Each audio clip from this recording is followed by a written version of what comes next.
Good morning, everybody. Thank you for joining us today for our research webinar. We've done a few of these now, and it's nice to say we've got an excellent lineup again of fantastic speakers. Just to let you know, we are recording this session, but as attendees, you won't be visible. And there will be an opportunity to ask questions.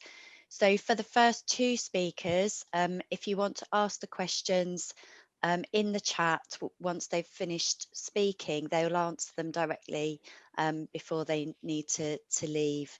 And with the others, we'll try and save the questions to the end so we can keep to the times. So Leeds Hospital's charity invests a significant sum of money every year in research, about £1.2 million, and about a quarter of that is specifically spent research in oncology. We also give in total about £500,000 to Leeds Cancer Centre every year. So it's a really important part of the work the charity is funding, and our ambition is to grow the amount of money that we give to research each year. One of the things that we're in the process of doing is applying for AMRC accreditation, which increases the governance around what we fund and hopefully gives all of the people who donate real assurance that their money is being well spent. We're also in the process of improving our processes so that it's easier for people who are busy to apply. We're going to be looking at how we can support people to get their applications in so that good research projects can be funded and there's more equity across the hospitals. And, you know, we're also looking for opportunities to collaborate, and you know there's often opportunities where we as the hospital charity can put in a relatively small investment into a research project, which then enables that clinician to leverage much bigger funding from elsewhere. So it's really exciting to be part of a number of projects in their infancy, and we look forward to being able to do more funding into research in future. And to tell us more about that, I'm going to hand you over to Director of Research and Innovation, Professor Chris Twelves. Thank you very much for the introduction, Esther, and thank you to everybody who's attending today.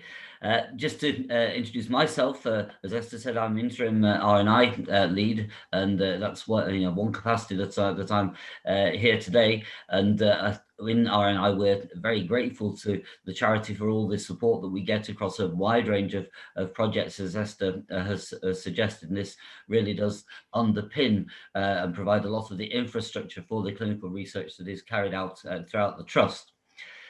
My day job, though, is as a medical oncologist, so I treat people with cancer, have been doing so for more than 30 years. And in cancer, we're especially grateful to the funding that we get from the charity. And this can be particularly helpful, as Esther explained, in terms of bridging between local and more and larger national funding, and supports a very wide range of activity. And I'm looking forward today to hearing these presentations, which I think reflect the range of different types of cancer that we see in Leeds, different ways of treating cancer. Also, I think importantly, the different types of professionals who are involved in the treatment and research into cancer. And what they all have as a common theme is the importance of having an impact on what historically we would say were patients with cancer, but I think I'd increasingly like to think of as people with cancer, as we see them in the context of their wider natural environment. And starting us off is Dr. Zi Hua, who I've known for many years. I was involved with Zi when she was doing her research and doing her PhD many years ago, and she remains very much a member of the oncology team. Zi's got an interesting talk. I've heard her speak before. There are some fairly technical aspects to what she's saying, so I'm hoping that you'll explain it in ways that as a layman, as a medical oncologist, that I can understand as well. So Z, good morning. I'm looking forward to hearing your presentation.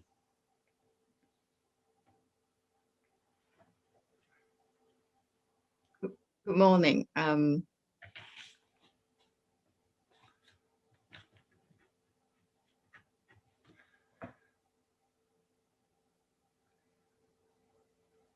you all see my screen now? Yes, I can.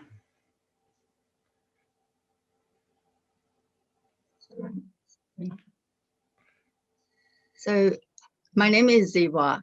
Thank you, Chris, for the introduction. I'm the consultant diagnostic intervention radiologist at Leeds Teaching Hospital Trust.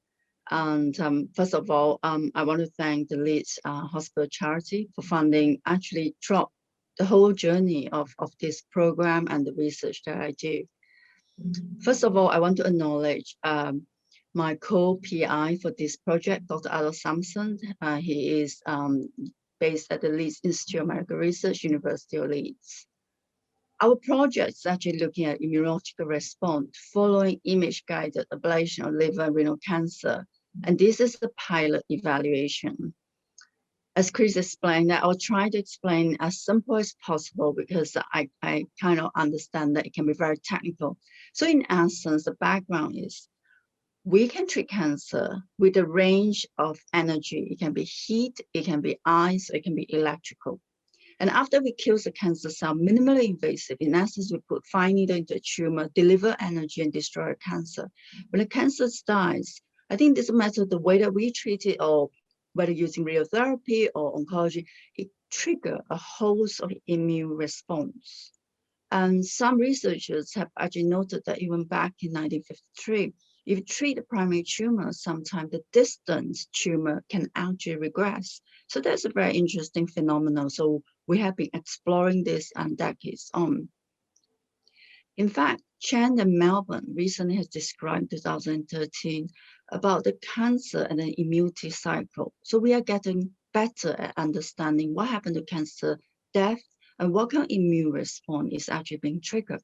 That's why there's now a host of innovation in drugs that's delivering immunotherapy to actually treat cancers that we actually have the opportunity to explore. So how does actually cryoablation, which is the ice-based energy, kill cancer cells the way that we treat cancers? In essence, the ice can actually be delivered and then it actually kill cancer cell by forming ice crystal between the cancer cells, and it can actually form ice crystal within the cancer cells, and then leading the cancer cell to burst. And there's also a slightly delayed effect by causing the blood vessels to clog off and kills the cancer cells that way. And what actually happens when the cancer cells die? This is very technical, the slides I put on, but I can explain it by just thinking about the central part of cancer cells actually die by a process called necrosis.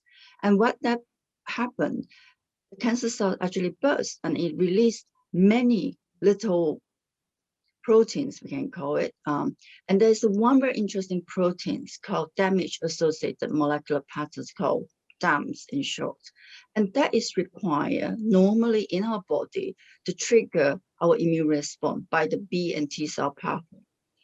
However, at the periphery, which is at the outside the central area that we treat, there's not process that the cancer cell death by the process known apoptosis. And in this area, there is no DAMs being released, which is that special proteins. And because without it, it doesn't really trigger our conventional immune pathway, so it can be immune suppressive. So that's two sort of a conflicting process happening when we treat cancer cells using our technology. In Leeds, we have actually evaluated a small cohort of patients, and we have shown that they actually develop flu-like symptoms at day 3 after the cryoablation, which is an ice-based treatment in kidney cancer. And we understand that this can be either related to inflammatory or immune response, and that's why we're curious to want to validate this. And another energy we use to treat cancer is microwave. This is a heat-based energy. It actually heats water molecules, and it can create a very big area of treatment by short space of time. And that's why this particular energy is very well designed for liver cancer. And so, microwave is typically used in liver cancer, and then the ice-based energy is typically used in renal cancer. So what would this project involve?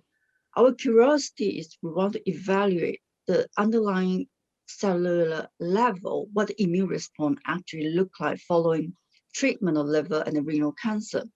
Because the idea behind it is so that we hope by having that information, we may be able to work to combine immunotherapy. And we decided to look at small project, 5 patients liver cancer and 5 patients renal cancer. We'll take the blood at just before treatment, and then at day 2, immediately after treatment, and a week later. And then we'll use a process called the flow cytometry immunophenotyping, which is a laboratory technique led by Dr. Adel Samsons to analyze this. And what will be the potential patients' benefits to patients? We know that immunotherapy is very good at treating some liver and actually renal cancer, especially renal cancer. They're very responsive very early on, but the long-term memory of the immune effect is not great. So a lot of researchers right now across the world are actually researching whether they can combine treatment, whether ablation or another drugs. So understanding this is actually very helpful, because overall is how do we increase anti-cancer vaccine effect. So why is this funding important? Because this is actually a proof of concept project, and it's very difficult to get external funding at this stage. So the funding for Leeds Hospital Charity is very helpful to pump us to discover and to validate this proof of concept project. And why Leeds? The reason this project is well placed in Leeds is because we have an interventional oncology program that's well established since 2004. We treat a range of liver, renal, and lung cancer using image-guided ablation. We have very established liver and renal cancer MDT to help to identify, recruit patients for research. And more importantly, we have the expert of immuno-oncology here in Leeds, which is led by Dr. Adel Samson and his lab. So what would success look like for us? Success would be complete recruitment of patients within the time scale that we plan to start in March. So we're looking at steps to start our project now and validate the immune effect. It would be great if we could actually define the optimal timing, and we may even be able to identify which will be the best combination therapy with the immune drugs are available, and we can have further discussions with our industry partners and potentially even explore external funding such as NIH's smaller pump priming grant like EMI grant. So I think the future is exciting, and in fact that there's a white paper out there in our society asking us to work more closely with immuno-oncologists to design trials that may actually push the boundaries forward. So thank you for the opportunity to share our little research project. Thank you very much, Steve. We'll see if we have some questions in a minute. But just in terms of context, I remember when I was doing my own research degree 35 years ago, there were projects looking at the immune system in cancer, because for decades people had pointed out how if a human being gets an infection, the body can fight the infection. If they have a transplant, the transplant gets rejected. But we had the paradox that people seemed to be able to grow tumors and the immune system appeared not to be able to deal with them. And it's only really in the last 10 years that we've started to understand how it is that cancers evade the immune system under normal circumstances, and how we can overcome that. And I think what I think is particularly appealing about your project, Z, is that the entire cancer world is interested in immuno-oncology these days, where we have the unique selling point is your own expertise in these ablation techniques, and Adel Samson's expertise as a clinician and with the laboratory focusing on specific aspects of immunity. So bringing the two together, hopefully, as you say, paving the way for some further projects funded externally, I think is a great example of how the charity can help. I'm looking to see if there are other other questions or other people have got their hands up. My level of technical ability is far lower than Z's, so if anybody else can see questions or anything else to help us out, then please do.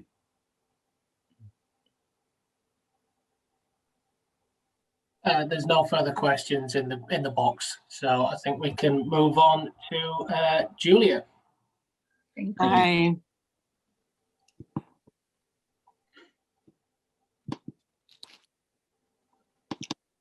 So I'm a professor of dermatology in Leeds, but I work essentially in a similar field to Z, because in fact, what we try to do is understand immune responses to cancer, although in a slightly different way.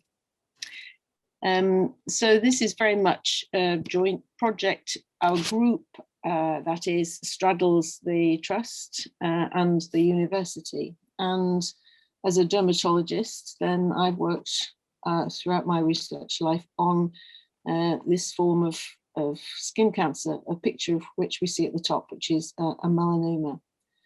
And although these may look innocuous to many people, they are the most serious form of skin cancer and cause the greatest number of deaths.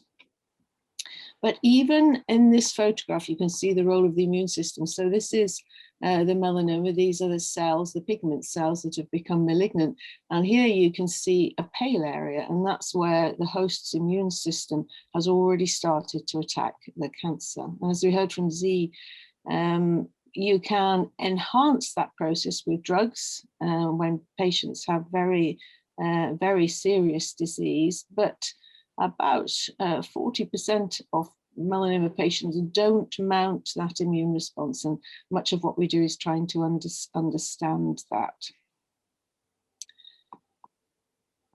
Right. Normally what happens with a melanoma is that they're cut out, removed by plastic surgeons or dermatologists, and at that point the patient is counselled about their risk of recurrence of their cancer coming back based upon how advanced the tumour was. That is, how big is it, how deeply into the skin has it gone, and that gives you a pretty good idea as to whether the melanoma might recur elsewhere later. But there are a number of factors that show that it's more complicated than that, and that the host matters. And we've known for a very long time that the outlook is always better for young people. And that is thought to be, at least in part, because as we get older, our immune system diminishes. And this may sound very familiar to you, particularly familiar to everyone now because of COVID infections having a worse effect as we get older. And in fact, I'm not going to talk about this today, but a lot of work we've been doing in melanoma has shown something similar for melanoma, that in melanoma, chronic inflammation in the elderly sometimes damps down, reduces the immune response to the cancer, and that contributes to why they're not doing so well. The second thing is similar, again, in many ways to COVID. Women do better than men with melanoma. They're less likely to have a recurrence. And although we haven't pinpointed quite why, there is a strong belief that this is also related to differences in immunity between women and men. So these observations, the fact that, as from Z's talk, we know that drugs which harness the power of the host immune system to treat advanced cancer, these two observations mean that the immune responses to melanoma are very important. Dermatologists and pathologists have known this for a long time because when you look at a melanoma down the microscope, in good prognosis melanomas, you often see lots of those inflammatory or immune cells in the cancer itself. And when you don't see those cells, then the patient doesn't do so well. And understanding this complicated immune response is the focus of our work. We're trying to understand why some people don't mount an immune response in the first place, and what factors affect that beyond age and sex. Seems to be a bit slow at turning on. So next slide. So what we do is something a little bit different. It's called genetic epidemiology. We sample the tumours and we use genetics to describe those tumours. We carry out blood tests looking for substances in the blood that might tell us something about immune processes. And we also ask about lifestyle. Because of evidence that we ourselves have reported that lifestyle has an effect. So when a patient has their melanoma removed, what we have shown is that how they live, other factors relating to their health affect the immune response. When we take out a cancer, the surgeons and the dermatologists carrying out surgery they follow a protocol to make sure they've taken all the cancer away. But what we can't understand and we can't detect at that point is whether single cells have left the melanoma in the skin and gone elsewhere. And this happens very commonly in melanoma patients, but in the majority of them, our belief is that those cells don't grow, they don't cause later trouble, and that's at least in part because of these immune responses. And our hypothesis, our theory, was that how we live has an effect on those immune responses. So we collect lots of information. Now this is an old slide I made, and we're looking at things like supplements, we're looking at diet, we're looking at smoking, but also vaping. Vaping is potentially an important factor which we haven't yet explored, and we look at exercise. And to be boring again, these factors certainly are all also important in COVID. So there is a bit of a theme here, and it's about trying to persuade our population generally to have better, healthier lifestyles. But these are the issues, these are the sorts of things we ask questions about in our studies. What's your diet like? We also ask about poo, we ask about what their stools are like, because we want to understand the bugs in those stools. And I think most people have heard about the gut microbiome now. It's a very trendy area of medical research, because actually we're full of bugs, particularly in our bowels, but even in some tissue organs in the body, in the mouth. And all of these these bugs in the bowel are living with us. They're not external, they're living with us, and we're talking to each other, we humans and all the bugs in the bowel.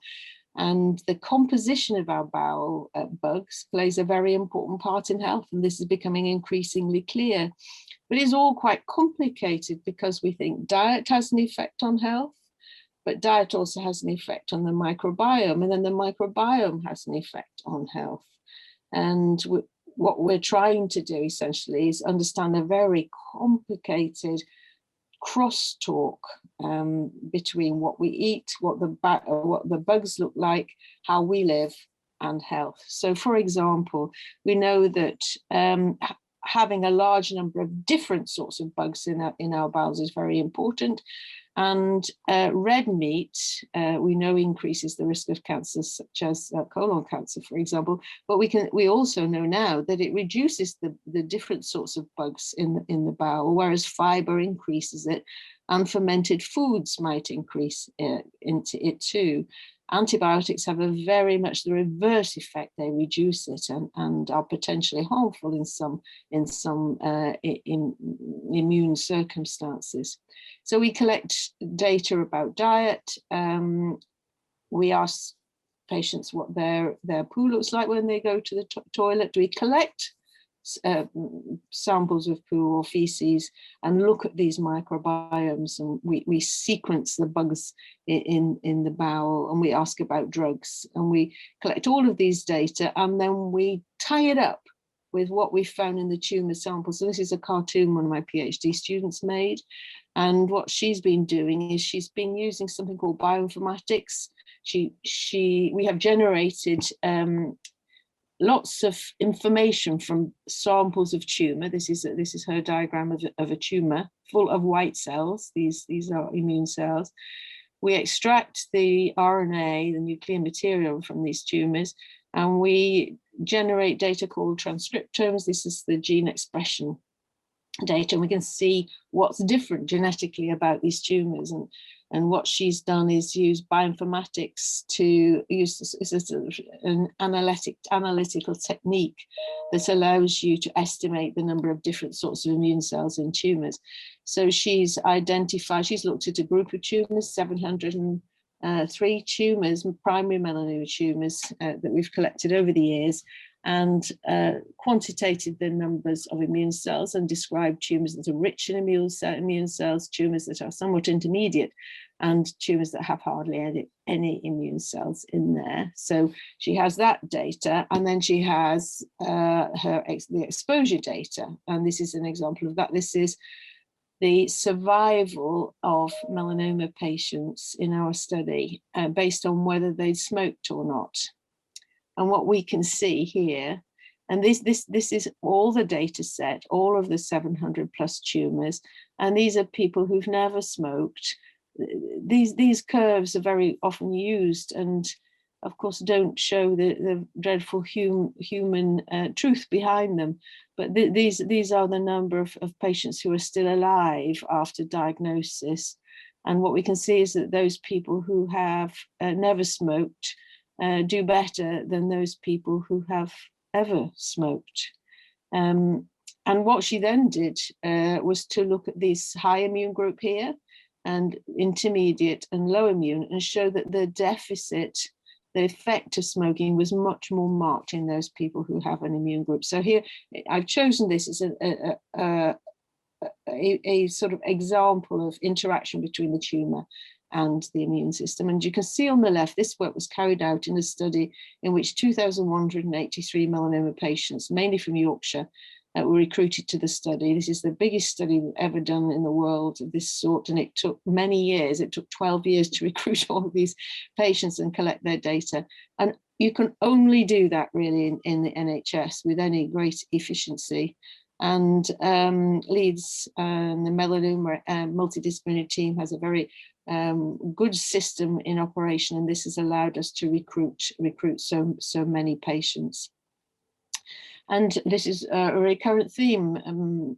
Both Professor Twelves and Z have mentioned this. I think charitable funds from local charities are particularly important for new researchers so that they can carry out some projects. It's extremely competitive to get money from larger funding agencies, always has been. For some agencies like the American agencies from which we've obtained money, the chances of getting funded will go at 1%, 1 in 100 applications. Very, very difficult. And this was going to be ever so much more difficult now because of the COVID-related collapse of the economy. Extremely difficult. And in order to compete, you have to have good data. And in order to have good data, you have to have some money. So new researchers need startup locally. And of course, we're competing from very wealthy medical schools in other parts of the country. So that's very important. And for researchers established, rather older, like me, it's the funding is very, very useful. Well, in fact, it's critical to bridge funding. So we've had money to build our cohort from Cancer Research UK, from NIH in America, and indeed from European funding, Horizon 2020, because it's been going now since the year 2000. Only doing these enormous studies over time succeeds, but it's almost impossible to get funding from one source. And we're running out now of a project, particularly working with funding from the Medical Research Council. And we're very grateful because the funding from Leeds Cares will enable us to bridge between funding and indeed to finish the work. The other alternative being collaboration with industry. And so where are we now, and what would I think of as success? So this is what I would say to patients in the clinic now about their health, and you'll see that most of it I'd say to any human being: take regular exercise, don't smoke or vape, take a healthy diet, low meat, high veg, low sugar, try fermented food, the good news is that modest amounts of dark chocolate constitute fermented food. Don't get sunburnt, but avoid vitamin D deficiency. And for melanoma patients, we've published on this, don't smoke, and we were the first group to show that vitamin D levels matter to melanoma patients. And what we're doing is working on the rest, and success would be to be in a clinic and say to patients, this is what you need to do. It's hard for them to do whatever you give them advice to do, but this is what you should do.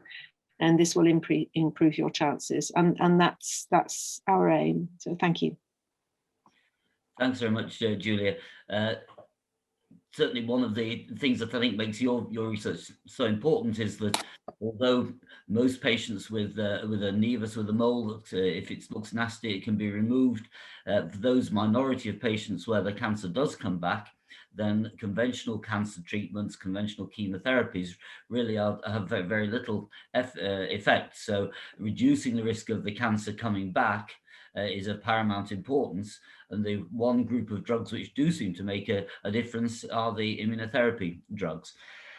It was interesting that you brought up the subject of funding and the challenges in the current environment. And this is obviously the day after the Chancellor's budget. And if I can go off script a little bit, Esther, this is a real challenge for the next 3 years. The funding agencies are in enormous trouble. We do literally risk having a generation of people currently doing their PhDs and having just recently completed their PhDs, for whom there simply will not be the funding for them to take the first steps on the ladder as independent researchers. So if local supporters and if the charity can help support this generation of researchers, investing in them over the next few years until the mainstream funding hopefully comes back on stream, then I think that's especially important. And Julia describes herself as a senior. The Julias and indeed myself won't be around forever, and we do need that next generation of researchers to follow on from world-leading researchers such as Julia. We're having some nice, I don't know if you can see these, Julia, but we're having some nice compliments paid to you. I'm not sure if I can, oh, we do have a question. So could Julia please elaborate on the last sentence? Think carefully before using immunosuppressant drugs. Yes, well, I tried to word that carefully. So basically, many immunosuppressant drugs are used to wonderful effect to suppress diseases which are caused by an overactivity of the immune system, like rheumatoid arthritis.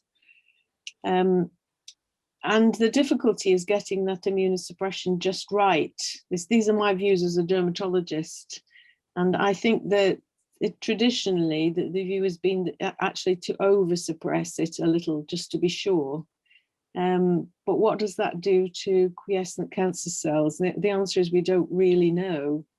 And it's quite difficult to get that information. And so I think when people are suffering from chronic pain, it's quite hard to say to them, you shouldn't have these life-changing, powerful drugs. But in the absence of clear information about what they do, I think one has to balance unknowns. And this is also a purpose of the work that we've been doing. And in fact, as I said, we've got this cohort of 2,183 patients, and we've built other cohorts since, which is extremely powerful. But it's not enough. And what I've said is that people with melanoma, with any cancer, which might respond to immunotherapies, they have multiple effects that might affect their interaction with those drugs. And therefore, if you want to understand whether a chemotherapy agent works or not, it's a simple thing. You say you randomly select people, and you just compare one with the other. And if patients on the drug do better, then you know where you are. The minute you start looking at real life, where you're looking at different diets, different ages, different sexes, You're looking at other drugs they're taking. Do they have rheumatoid arthritis or diabetes, etc., etc.? Then you need hugely bigger data sets to answer that. It's called multidimensionality. You need huge data sets, and essentially what we're going to try and build is a project called My Melanoma, which is actually recruiting 20,000 patients nationally online to try and answer these questions. And it's good to do it with melanoma, because melanoma is the cancer to which more people benefit from immunotherapy. But what we find out, we hope will apply to a greater or lesser extent to other cancers. So it's an example of trying to balance risks that you don't fully understand are immunosuppressant drugs. And what in practice, what I've done over the years is to suggest to the patient they might try to reduce their dose, even of an existing drug, reduce it, even stop it, and see what happens. And the rheumatologists have very often been very worried about that, thinking there would be a flare, and actually the majority of patients have been absolutely fine. So it's those fine balances that point is aimed at. I'm sure Julia isn't wanting to be alarmist, but with each new generation of drugs that come along in cancer medicine, we've imagined initially that they would be very selective and would work only against the cancer, not affect the rest of the patient's systems. And as time goes by, we learn more about them. We realize that these magic bullets or silver bullets don't exist. To a greater or lesser extent, targeted therapies and most likely immunotherapies as well will have other effects on other parts of the body. So I think it's just a word of caution rather than of alarm. Thank you. Well, I think we need to move. Don't think I was alarmist. I think we need to move on just for time reasons. That's really interesting. Thank you, Julia. So we've got Marcus Tyyger up next.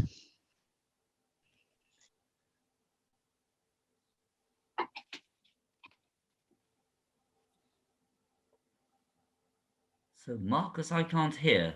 Oh, sorry. Can I just share my screen? Let me share this across. Can someone let me know when that's working?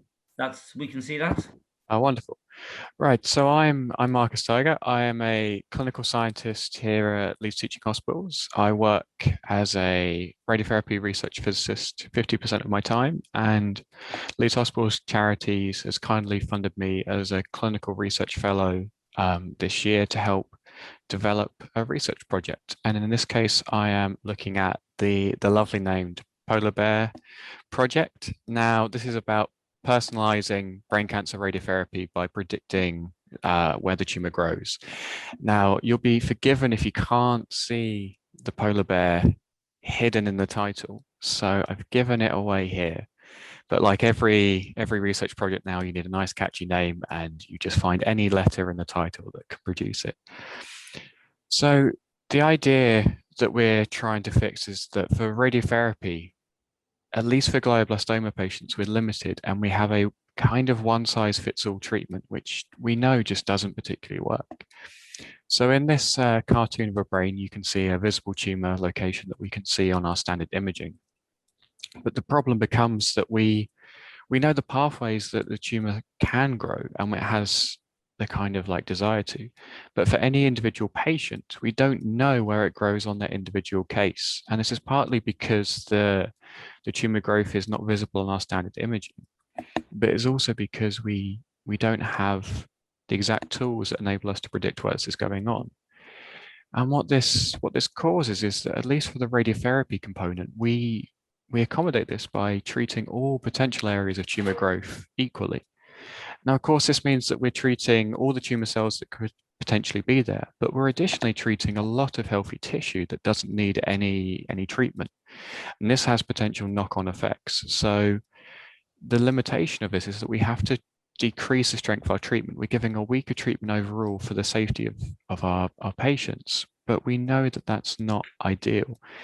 And because the prognosis for this particular tumor type is quite poor, these patients typically only survive 12 to 15 months. We know that our treatment isn't as strong as it needs to be, but we're limited by this lack of knowledge of growth. So the whole idea of this research project that we're developing is this idea that we put the patient's data into a developed computer program, and this gives us an indication for an individual person where their tumor is likely to be growing, and quite critically as well, where the tumor is unlikely to be growing. So in this case here, you can see a doodle at the top hand side that shows that the tumor is kind of growing to the top and back of a patient's head, but it's unlikely to be growing to their side. And what this means is that we have a bit of a paradigm shift from where we had before. Now we take our visible tumor and we actually have a prediction for this individual person where their tumor is growing. And what this means is we can actually provide unequal treatment. We can actually personalize a precise radiotherapy treatment for them where we give as much dose as we can. We increase the treatment strength where we think the tumor could be growing. And we actually decrease the dose and the treatment strength to areas of brain tissue where we think we don't need to treat. And this is a wonderful opportunity to try and improve the outcome for these patients. And this is where we're trying to get to. So for the Polar Bear study, we're trying to recruit 30 prospective patients. We're going to get some extra data from patients who are volunteers. And we're looking at a few hundred patients that have been treated over the last couple of years here at Leeds Cancer Centre, but also at the Mastro Clinic over in the Netherlands, because we're collaborating internationally. So one of the key questions for myself became why Leeds Teaching Hospitals overall? And it has some wonderful multidisciplinary collaboration. We work with the neuroradiologists, the neurosurgeons, the oncologists, and the scientists. Everyone here is wonderfully supportive. And I mean, I love working in my department. Everyone is incredibly lovely. And we've got some exceptional expertise in neuro-oncology and neuroradiology. I think we've just been designated a Centre of Excellence for neuroimaging as well. And additionally, quite crucially for this kind of talk, we have amazing connections to local and national charities, both for patient and public support, and additionally for funding. Leeds Hospital Charities has funded myself for a small amount of time, and it has been absolutely invaluable in getting this project kicked off the ground. It's been able to do some preliminary work to develop these collaborations, and it's helped kind of seed future funding and future opportunities that wouldn't have existed without a small kind of starting point. And for me personally, I love my department overall because it really places service development and research at the heart of our care. We're not just treating patients day in, day out and just going, well, we're doing the best we can now. We're looking 5-10 years in the future of how we can improve patient quality of life, how we can improve outcome. And that isn't something that's on the side that people are doing kind of in silo. It's a key part of us as we treat our patients daily. So in terms of future aims, Leeds Hospital Charities and other projects now have a great incentive for working with patients and members of the public in developing and running this clinical research. It's a great kind of focus on actually getting those who are affected by these awful diseases involved in research and saying these are areas that are important to us and these are what we want the research to be focused on. And additionally, we can, for Leeds Cancer Centre, continue focusing on personalised treatments for all patients. That's the key point of the NHS long-term plan nationally, is this idea of precise and personalised medicine. And in areas of oncology where it's limited, we're taking more and more steps towards getting that the case for every patient. And we're establishing Leeds as a centre which actively evaluates and deploys these new technologies. This idea that cutting edge research at some stage has to be translated into clinic. And at least from Leeds Cancer Centre, we're really taking steps towards making that the case across the board. And for me, I've got a happy smiley face in the middle here. And I'm hoping in future to kind of become the bridge between radiotherapy physics, a lot of computer science, advanced imaging, and the oncologists and radiologists. And realistically, without these initial projects that are being helped by Leeds Hospital Charities, that would kind of be a pipe dream or some blue sky thinking.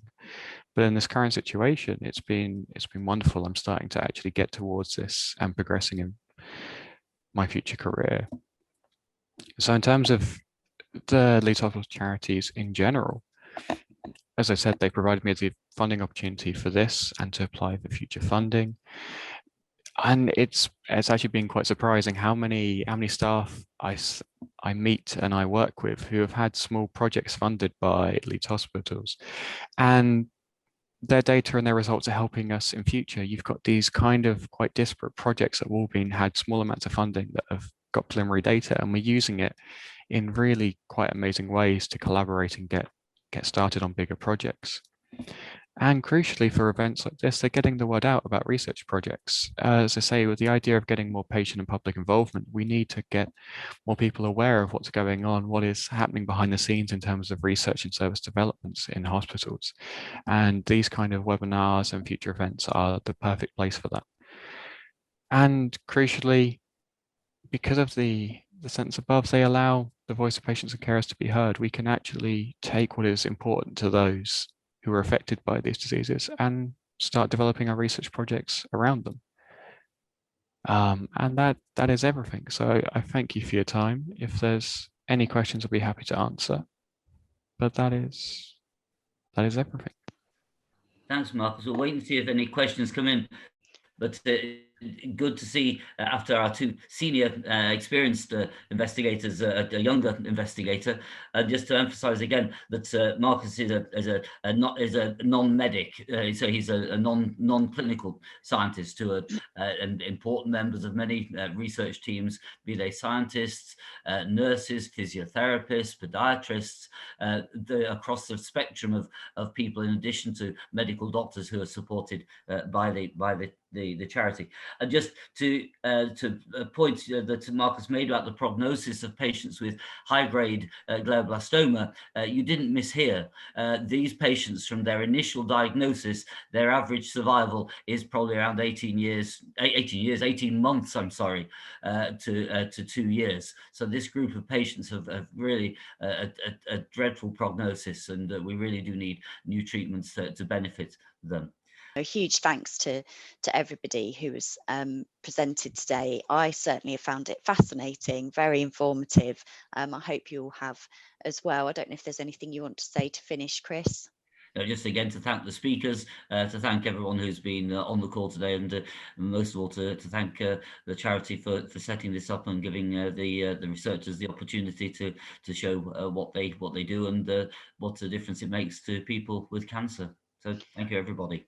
Thank you. So just to say a final thank you to Sewa, Julian Newton-Bishop, Marcus Tyyger and Becky James. Really appreciate you presenting today, and a huge thank you to everyone on this call who has donated to make some of this research possible. It's only thanks to the gifts that you give, and as we said earlier, we are looking to invest much more significantly in research going forward. If that's something that you would like to find out more about, please let us know.